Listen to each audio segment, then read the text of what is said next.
ladies and gentlemen. The story you are about to hear is true. The names have been changed to protect the innocent.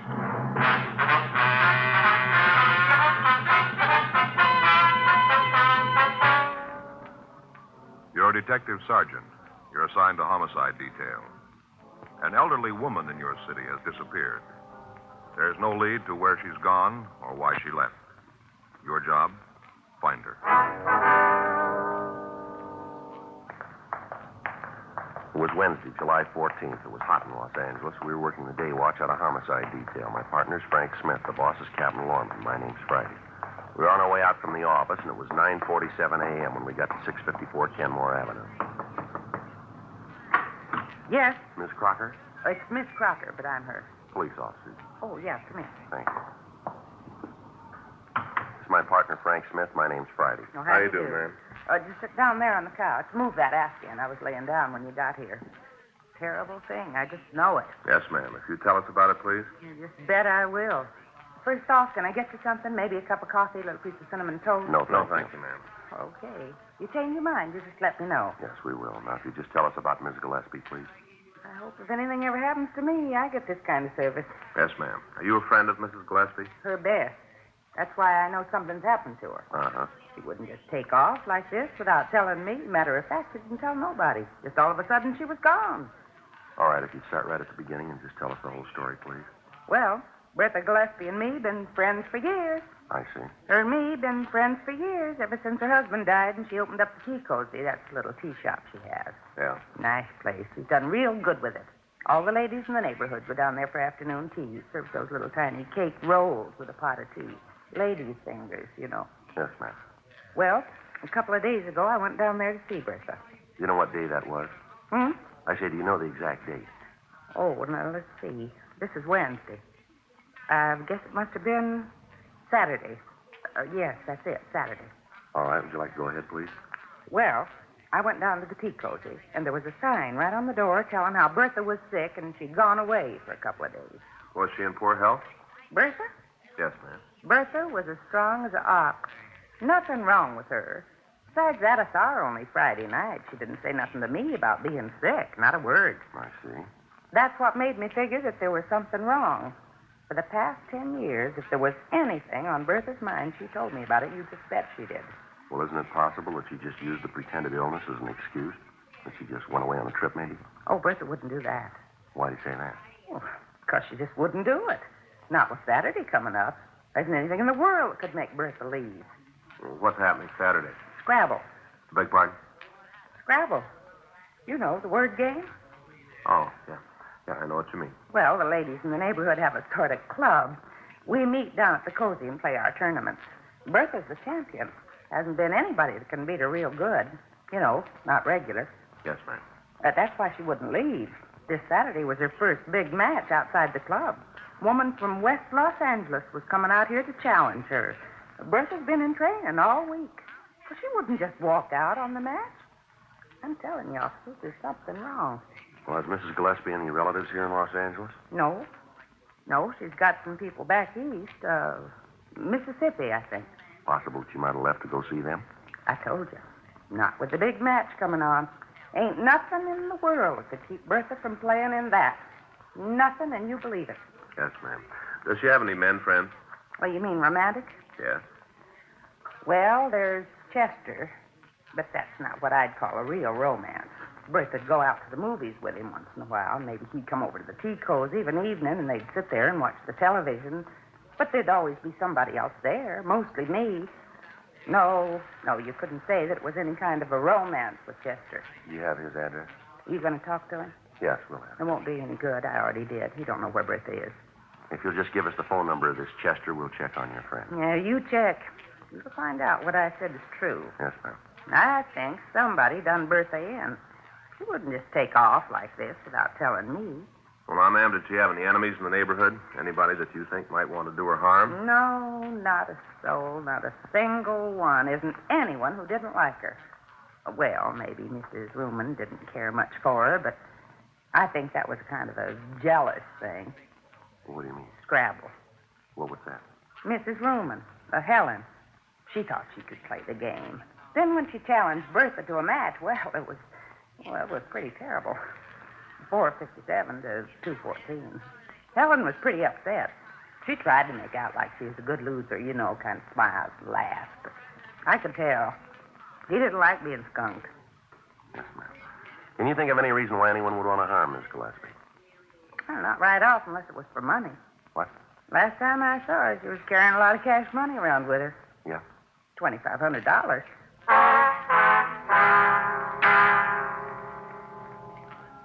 10:33 a.m. We put in a call to missing persons detail and checked the name Bertha Gillespie through the files. There'd been no report filed on her, and her name did not appear in the Gaga file. We checked the name through R&I, but she had no criminal record in Los Angeles. 10:47 a.m. We drove by the Tea Cozy restaurant. On the front door, attached with cellophane tape, was a hand-lettered note reading, "Taking a short vacation. Watch for reopening." Through the glass pane, we could see the interior of the shop. Everything appeared to be in order. Frank and I checked the rear of the building, but from what we could see, there was nothing out of line. 11:28 a.m. We put in a call to the missing woman's boyfriend, Chester Avon. He told us that he'd talked to the Gillespie woman on the previous Friday night, and she'd appeared in good spirits and had said nothing about leaving. We checked at her bank. We found that she'd made a withdrawal from her savings account to the amount of $2,500. This left a balance of over $12,000 in the savings account, $6,000 in the checking account. The manager of the branch told us that he'd spoken with Mrs. Gillespie when she'd taken the money, and that she told him that she was thinking of taking a short vacation. We got in touch with Miss Crocker and told her what we'd found. We asked her if she wanted to file a missing persons report. She said that she'd wait until the end of the week, and if her friend hadn't returned by then, that she'd come into the office. A month passed before we heard from her again. On the morning of Friday, August 20th, she called to tell us that she still hadn't heard from Mrs. Gillespie and asked that we conduct a formal investigation. She came down to the office and filled out a Form 316. Frank and I drove out to the restaurant to check it again. It was exactly as it had been when we'd last seen it. We tried the doors and found that they were still locked. 1:43 p.m. We went back to the office. Yes, sir. Mm-hmm. Well, that's kind of high, isn't it? Yeah. Well, did your people check into it? I see. Mm-hmm. Well, thank you, Mr. Jones. If you find out anything, we'd appreciate it if you'd give us a call. Right. That's Michigan 5211, extension 2521. Yes, sir. Either Officer Frank Smith or Sergeant Joe Friday. That's right. Thanks for your help. Yes, indeed. Thank you. Goodbye. Well, that finishes up the utility calls. And what do you got? Telephone bill for the past 30 days is just the service charge, no toll calls. Same with the electric lights. Uh-huh. They received payment in the last month, did they? No. Telephone company says they haven't been paid in over 60 days. Says they've sent a couple of reminders. Uh-huh. Only reason they haven't cut off the service is the bills have always been paid promptly in the past. I checked with their business office. Girl tells me the bill usually runs around $10. Possible, then, that the phone hasn't been used at all, huh? Well, it shapes up that way. Same with the lights. The one thing doesn't match. Yeah, what's that? The water bill. I checked with them. Normal bill's about $4 for the place. Yeah. The last 60 days, it's been $79. That's a lot of water, isn't it? Yeah. I talked to one of the engineers at the company, a fellow named Jones. Yeah, what'd he tell you? Well, he told me there was only one thing that could cause a water jump like that. Yeah. A water tap. Yeah. Running for about a month.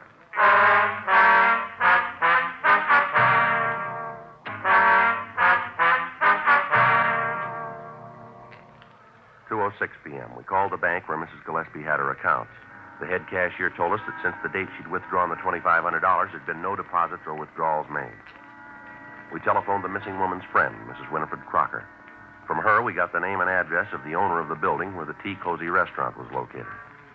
Frank and I signed out of the office and drove out to see him. The address we'd been given was a large house in the Silver Lake district. We rang the bell to the front door, but we got no answer. We walked around to the back of the property to a large garage. Now, Joe, if we find this guy, we can find out if she gave him some indication she was going to leave. Yeah. Sounds like there's somebody there. Yeah. In here, I guess. Uh-huh. Yeah? We'd like to see Virgil Medina. I'm him. What do you want? Police officers. We'd like to check out a few things with you if we can.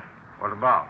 Well, it might be easier if we talked inside. I got no truck with the cops. I got none and I want none. Now you can just ask your questions from out there.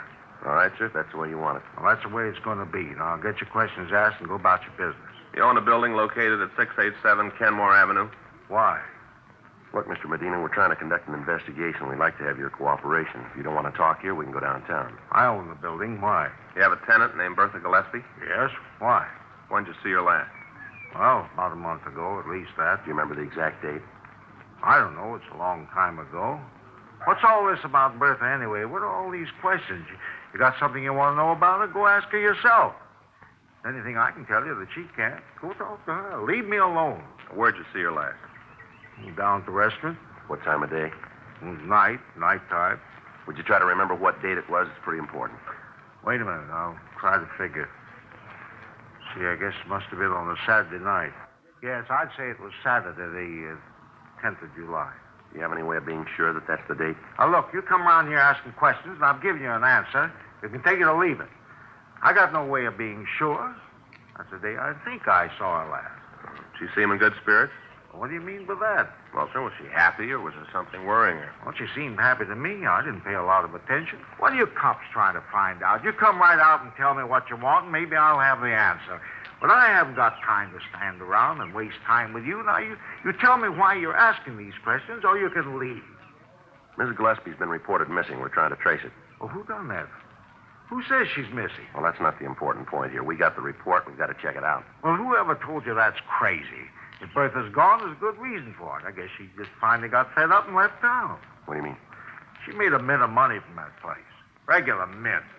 She used to tell me that when she had enough, she was going to just take off and see the world. Go around the whole world on a tramp steamer. She told me when she signed the last lease that she thought this would be the last one. She ain't missing. She just gone. Did she say anything to you about the fixtures in the place? What do you mean? Well, you know, the furniture, all the fixtures. They belong to her, don't they? Yes, I guess so. Will she make any arrangements to dispose of them? Not to me, she didn't. Wonder if you have a key to the place. The tea cozy? Yes, sir. No, I don't. You own the building and you don't have a key to the restaurant? Well, no, I had one, but I lost it. Never had another one made. Why? What do you want with the key? We want to check the premises. Well, as far as I'm concerned, you got no right to do that. The place belongs to Mrs. Gillespie. You got no right to go tromping around in there. Afraid we're going to have to. Then you're going to do it without my say-so. All right, sir, if that's the way it's going to be. I'm telling you, she ain't going to like it. She ain't going to like you going in the place when she isn't there. Well, we take that up with her. Well, you better, because I'm not going to take any responsibility for it. We're not asking you to, Mr. Medina. I'll give you this, though. Yes, sir, what's that? You go nosing around, you're liable to come up with something that you ain't looking for. Well, thanks for your help, Mr. Medina. Don't mention it. Just remember what I told you about finding trouble when you ain't looking for it. Well, that doesn't happen often. Huh? We're looking for it. 3:14 p.m. Frank and I drove back to the Tea Cozy restaurant on Kenmore Avenue. We checked the front door of the place. It was locked. While Frank covered one side of the building, I took the other side, looking for open windows. How about it? No luck. Me neither. What do we do now? Well, we'll have to try to force one of the windows in the back. All right. Come on. I think maybe we can get in here. You gonna break it? Well, we're going to have to. Wait a minute, Joe. Huh? You hear water running? Sounds like it's coming from inside. Yeah, might be. Well, let's get in there. All right. You want my gun? No, these are handcuffs. See if I can knock a hole in the top half of the window here. Wait a minute. You better use your handkerchief. Let me borrow yours. Here. All right. Now, look. There, that does it.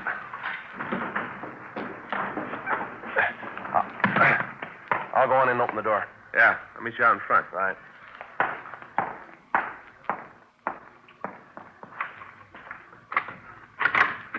Frank? Yeah, here. Come on in. See anything? No, I haven't looked yet. Well, this must be the living room. Yeah. Everything looks okay here. A little dusty. Water's running someplace. Wait a minute. Sounds like it's come from over there. Yeah. Better turn it off. Yeah. Better call the crime lab, huh? Yeah. Kind of a rough one, isn't it? Yeah. Looks like she put up quite a fight. Bloodstains all over the place. Yeah. Look here. Huh? I guess this is what killed her. Yeah. Butcher knife.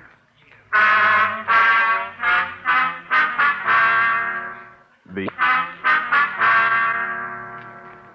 From a picture and the description that we'd gotten from Winifred Crocker, we identified the victim as the missing woman, Bertha Gillespie. We put in a call for the crime lab. Lee Jones and his crew came out and went over the place. The rest of the restaurant seemed to be in order.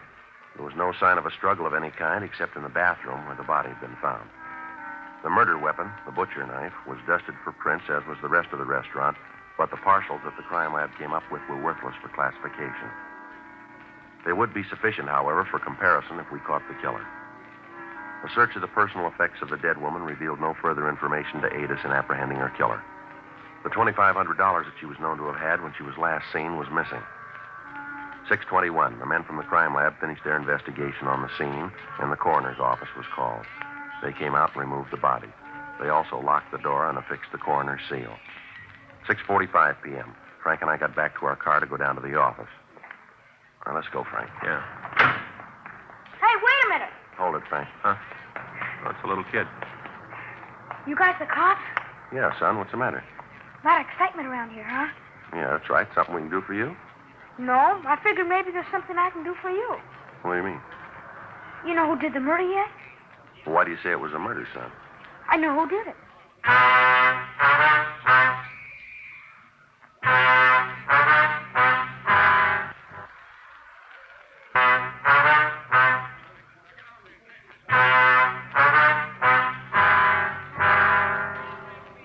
The working detective has learned by experience that approximately 60% of all homicides are solved within 20 minutes after the arrival of the authorities.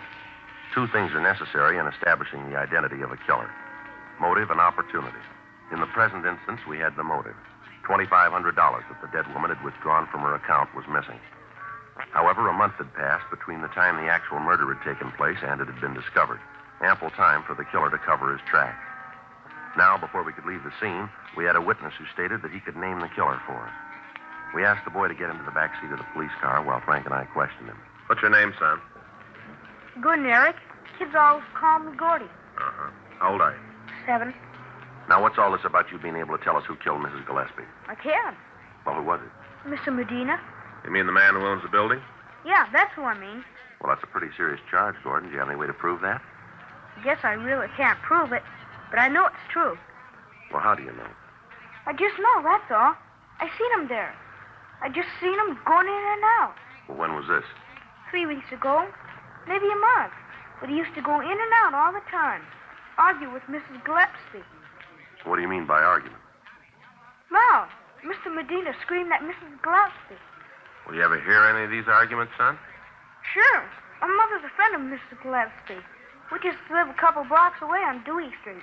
I play over here all the time. I've heard Mr. Medina yell at her. What'd they argue about, son? Mostly about a lease or something. Seems like Mr. Medina wants Mrs. Gillespie to move out. She didn't want him. Made him pretty sore. You gotta talk to him. He'll tell you the same thing about how he used to fight with her. All right, son. Your mother ever hear any of these fights? Sure, you ask her. She'll tell you the same way just as I did. Okay, is she home now? Should be. Maybe she went out to the store or something. She should be home. Okay, son. Let's go, Frank. Yeah. Guess this is about the most excitement we've had for a long time. Yeah. Poor old Mrs. Gillespie. Sure nice old lady. Real nice. Mm-hmm. Wouldn't hardly anybody that didn't like her. Hardly anybody. How about Mr. Medina? 7:04 p.m. We drove young Gordon Eric to his home and talked with his mother. She verified his story about the arguments between the victim and Medina. She went on to say that Medina had threatened Mrs. Gillespie, saying that if she wouldn't vacate the premises, he'd take care of her. We had their statements taken, and at 8:40 p.m. we went by Medina's house and asked him to accompany us downtown. He finally agreed, although he was sullen and uncooperative. When we got him down to the office, we checked his name through the record bureau, but we found that he had no criminal record in Los Angeles. His prints were rolled and sent to Holland Stahl for comparison with those found on the murder weapon. While we waited for the results, we talked to him in the squad room. You're going to regret this, you know that. Yeah. I'm telling you, you dragged me down here with all these questions. You just wait till my lawyers get here. You'll put a stop to all this foolishness. You want to tell us what it's all about, Medina? Tell you about what? How one of my tenants got himself killed? Now listen, I got property all over town, a lot of tenants. I worried about each one of them. I wouldn't have no time to do nothing else. We understand you had some pretty big arguments with Mrs. Gillespie. Who said that? Who told you that? Is it true? Why, it's a lie. You bring the person in here who said it, and I'll tell them it's a lie right to their face. You just bring them in here. We can't do that, and you know it. Well, of course you can. You know why? You want me to tell you? Go ahead, you tell me. You can't show the person who said that because there ain't no such person. There's anybody in the world who says, I'll argue with Bertha. Uh-huh. You try to get her to break her lease with you? That's none of your business. I told you before, I'm not about to answer a lot of questions that aren't none of your concern. A couple of things we better set you straight on, mister. You're a suspect in a murder. Now, if you're smart, you're going to realize that and give us some straight answers. You just wait till my lawyer gets here. He'll take care of all this. He's going to fix you for taking my fingerprints. I still don't think you had any right to do that. No right at all. Oh, yes. Homicide, Friday. Yeah, Harlan. How many? All right. Thank you. You want to tell us why you killed her, Medina? What are you talking about? That was our fingerprint man. They checked your prints against the ones we found on the murder night. They match perfectly. Oh. You sure of it? They're sure.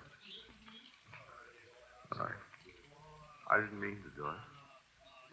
I really didn't mean to, honestly. Just all of a sudden, I got so mad. I was standing there smiling. You should have known this. She had a way of smiling at you, and you knew that there wasn't anything that you could do. You just stand there smiling. I didn't mean to kill her, though. You got to believe that I didn't mean to kill her. Want to tell us how it happened? Have you got a cigarette? Yeah. There you go. Thanks. Here's a match.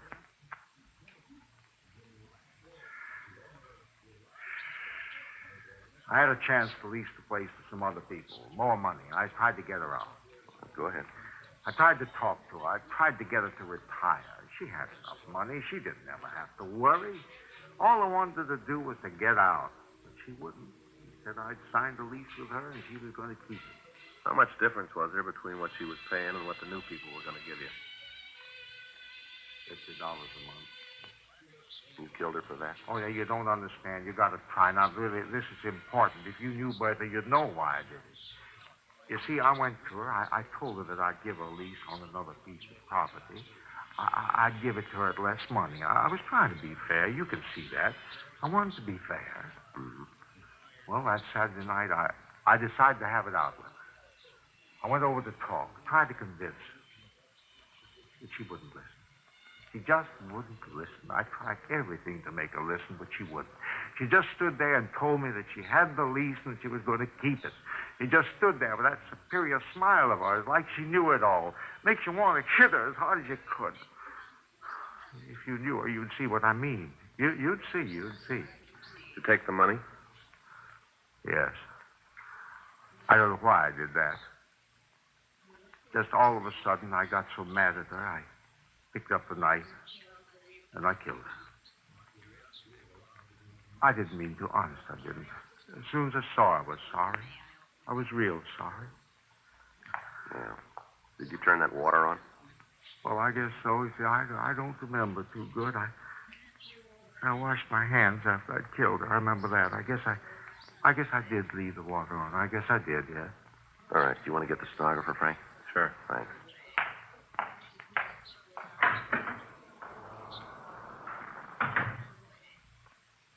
You'd seen the way she thought she was so much better than anybody else, you'd know. Is that right? Well, sure. All those old hens clucking around all the time, building her up, making her feel superior, real superior. Mm-hmm. If she just moved out, if she just let me have the place, it all would have been all right. If she'd just done that.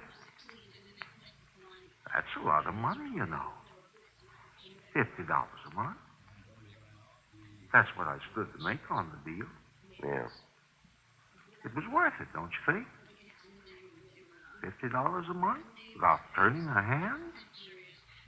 Everybody'd figured that way, wouldn't they? Well, everybody'd think so. Now, when you get where you're going, you're going to ask him.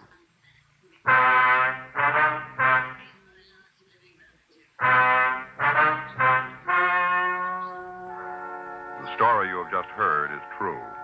The names were changed to protect the innocent. On November 10th, trial was held in Department 97, Superior Court of the State of California in and for the County of Los Angeles.